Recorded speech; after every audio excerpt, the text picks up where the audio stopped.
ফখরুলের ক্ষমতার নির্বাচন আর নাহিদের গণপরিষদ নির্বাচন, দুই দলই নির্বাচন চায়, অর্থাৎ এনসিপি জাতীয় নাগরিক কমিটি, ন্যাশনাল সিটিজেন পার্টি, তাদের কথা হলো একটি গণপরিষদ নির্বাচন করতে হবে, তারপরে যে সংস্কারগুলো করা হয়েছে এগুলো স্বীকৃতি দিতে হবে গণপরিষদের মাধ্যমে। আর মির্জা ফখরুলের কথা হলো না, একটা সাধারণ নির্বাচন দিতে হবে, দিয়ে আমাদের কাছে ক্ষমতা হস্তান্তর করে চলে যান, বাকিটা আমরা দেখব। দুই দলের দুই দিকে মোড়। এখন ঐক্য কিভাবে হবে? এখন কথা হলো এই যে এখানে যথেষ্ট ঐক্যমত্যের অভাব দেখা দিচ্ছে। নাহিদ ইসলাম কিন্তু এখন খুব প্রভাবশালী নেতা। আপনি যেইভাবে চিন্তা করেন, বয়স কম, রাজনীতি বুঝে না, এই হয়েছে সেই হয়েছে, কোনো লাভ নাই। নাহিদ ইসলাম বর্তমান বাংলাদেশের রাজনীতিতে অত্যন্ত প্রভাবশালী এক নেতা। এনসিপি ন্যাশনাল সিটিজেন পার্টি, অর্থাৎ জাতীয় নাগরিক কমিটি বা নাগরিক দল, এর আহ্বায়ক। তার প্রভাবের সাথে আপাতত কারোর প্রভাবই তুল্য নয় এ দেশের ভিতরে।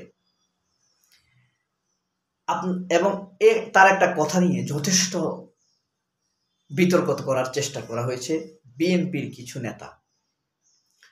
তিনি কথাটি বলেছিলেন, আপনারা ঐক্যমত্য হন, সংস্কারের ব্যাপারে আন্তরিক হন,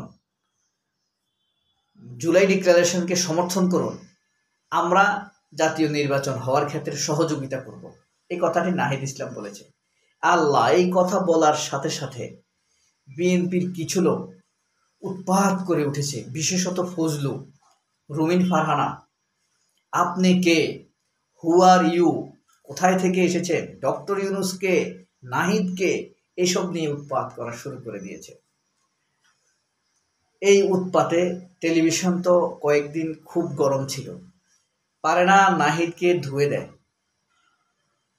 ফজলু তো বলতেছে নাহিদ এটা বলতেই পারে না, আমি মানতেই পারি না, নাহিদ এই কথা কেন বলবে? 26 বছরের একটা ছেলে, সে নির্বাচন করে দিবে, বাংলাদেশ কি এত ছোট হয়ে গেল? ভারতীয় এবং ভারত এবং আওয়ামী লীগের যৌথ ক্রোমোজোমে জন্ম নেওয়া, যৌথ বীর্যে জন্ম নেওয়া এই ফজলু এনসিপিকে, তারপরে ডক্টর ইউনূসকে, সরকারের সবাইকে অসম্মান করে যে কথা বলেছে, সেগুলো যদি একদিকের হতো তাহলে ভাবতাম সে হয়তো নির্বাচনের জন্য এসব করছে। সে জামায়াতকে এসব, অর্থাৎ ছাগল যেরকম সব দিকে মুখ দেয়, এই ফজলু সবাইকে নিয়ে সমালোচনা করে। শুধু সমালোচনা করে না, সে কাকে নিয়ে? সে সমালোচনা করে না আওয়ামী লীগকে নিয়ে। হ্যাঁ, এরা আওয়ামী লীগের এজেন্ডাই বাস্তবায়ন করে। যাই হোক, সে রাশেদ খান মেননের মুক্তি চায়। আপনারা এই টকশো দেখেছেন নিশ্চয়ই। রাশেদ খান মেনন ভালো লোক, আমরা জানি রাশেদ খান মেনন কি করেছে। ধর্ষণে সহযোগিতা পর্যন্ত দিয়েছে ভিকারুননিসা। নাম ধরে বলি, এই যে পরিমল জয়ধর, ভিকারুননিসার টিচার ছিল, মনে আছে? তার দলের ছেলে। সে বরিশাল বিএমএ পড়তো, এখানে এনে শিক্ষক বানাইছে। সে কোনো পাবলিক ইউনিভার্সিটির ছাত্র না, সে বরিশালের ছাত্র, বিএম কলেজে। এখানে এনে আবার তাকে বিসিএস এ টিকানোর জন্য এই রাশেদ খান মেনন লবিং করছে। আর টাকা পয়সার মালিকের কথা বাদে দিলাম, রাশেদ খান মেনন ভিকারুননিসার স্কুলটির অবস্থা বেগতিক করে দিয়েছে। এই হলো অবস্থা নাহিদ ইসলামকে জয় দিয়েছিল। এবং যখন নাহিদ ইসলাম বলেছে আমরা নির্বাচন করে দিব, আপনারা গণপরিষদ ঐক্যমত্যে সহযোগিতা করেন, জুলাই ডিক্লারেশনে সহযোগিতা করেন, জুলাই ঘোষণার ব্যাপারে ঐক্যমত হন, তখন 100 ডিগ্রি সেলসিয়াসে উৎপাত শুরু করে দিয়েছে ফজলুর ব্যাপারে আমাদের অতিশয় সতর্ক থাকা উচিত। তাকে হাসিনার মতো দৌড়ানো দেওয়া যেতে পারে, এতে দোষের কিছু নেই, কারণ হাসিনার মতো কথা বলে হাসিনার মতোই তো তার বাড়ি খাওয়ানো উচিত। সে রাজাকার বলে যাকে তাকে। এই কথাটি মানুষের মধ্যে বিভেদ সৃষ্টি করেছে। এইসব কথা, বিভেদ সৃষ্টি করার কথা, ঐক্যের নামে, ঐতিহ্যের নামে, স্বাধীনতার নামে তথাকথিত যারা এসব কথা বলে বিভেদ সৃষ্টি করবে, এই রাজাকার হ্যান ত্যান বলে, তাদেরকে হাসিনা মনে করতে হবে এবং হাসিনা হিসেবে দাবদানি দিতে হবে। এদের পরিবারের গুলো কি এরকম ফ্যাসিস্ট কিনা সেটাও লিস্ট করে দেখতে হবে। আচ্ছা, আপনারা কি দুটি জিনিস খেয়াল করেছেন? এই যে আমাদের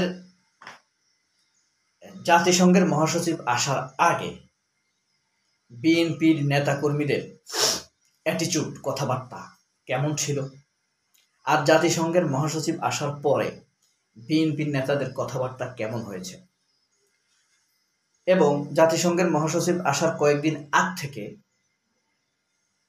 বিশেষ করে সিপিবি, প্রথম আলো, জনকণ্ঠ, গণজাগরণ মঞ্চ, ওই যে লাকির, এরা কি কি কাজ শুরু করেছে খেয়াল করেছেন? প্রথমত তারা চেয়েছে জাতিসংঘের মহাসচিব অ্যান্থনিও গুতেরেস যেন বাংলাদেশে আসতে না পারে, এমন একটি বিশৃঙ্খলা তৈরি করতে। বিশৃঙ্খলা তৈরি করলেই ধরেন জাতিসংঘ থেকে বলা হবে দেশের অবস্থা তো ভালো না, তারা এটাকে বিশৃঙ্খলার নামে ঠেকাতে চেয়েছিল। হ্যাঁ, গাপটি মারে লাকি যেখানে আছে, এই কাজটি সবাই করবেন গণতন্ত্রের জন্য, দেশের জন্য। এটা একটা খুনি লাকি, আর তার অবৈধ পিতা, পলিটিক্যাল পিতা রহিন হোসেন প্রিন্স, মুজাহিদুল ইসলাম সেলিম, এম আকাশ, এদেরকেও যেখানে পাওয়া যাবে সেখানে হাসিনা স্টাইলেই তাদের সাথে আচরণ করতে হবে। এম আকাশ সিপিবির ওই যে একটা পত্রিকা আছে আপনার একতা, সম্ভবত সেটার সম্পাদক, বদমাইশ, ব্যাড অব দ্য গ্রেট। আর রহিন হোসেন প্রিন্স ইন্ডিয়ান যৌথ ক্রোমোজোমে বীর্যের জন্ম নেওয়া, এটা পলিটিশিয়ান। আর লাকির কথা বললাম না, এটা মাল্টি ক্রোমোজোমে জন্ম নেওয়া। যাই হোক, এই ব্যাপারগুলো আপনি খেয়াল করলেই বুঝতে পারবেন বিএনপির কথা কিন্তু একটু বদলে গেছে জাতিসংঘের মহাসচিব দেশে আসার পরে। তাদের এই ট্রমা কাটতে, বিশেষ করে আমি পুরো বিএনপির কথা বলছি না, দুঃখিত, মানে ফখরুল টাইপের যারা আছে তাদের এই ট্রমা কাটতে 1 মাস লাগবে। ফখরুলরা কোনো রাজনীতি করতেছে না, ফখরুলদের এখন একমাত্র রাজনীতি হইল নির্বাচন দাও, ইউনুস যাও, গো ইউনুস, নির্বাচন দাও, এই হলো ফখরুলের রাজনীতি। তার আর কোনো রাজনীতি নেই। বিচার করব এই ধরনের ব্যাপারে প্রতিশ্রুতি নাই, নির্বাচন কেমন হবে প্রতিশ্রুতি নাই, পররাষ্ট্রনীতি কি হবে এই ব্যাপারে প্রতিশ্রুতি নাই, ভারতের সাথে সম্পর্ক কি হবে সেই ব্যাপারে প্রতিশ্রুতি নেই। রুমিন ফারহানা, তাদের কথা হলো ইউনুস চলে যাক, ওই যে ভারত বলতেছে, সেনা প্রধান বলতেছে, এই কারণে তারা এই কথার উপরে আছে। এর বাইরে তাদের আর কোনো আপাতত বলি নেই, বলি দেখা যাচ্ছে না বলেই আমার প্রতীয়মান হচ্ছে। তবে এ দেখাই শেষ, এ দেখা নয় তো আবার দেখা হবে বন্ধু। এই যে রহিন হোসেন প্রিন্স, প্রথম আলো, তোমাদের অপরাধ আমরা ভুলব না।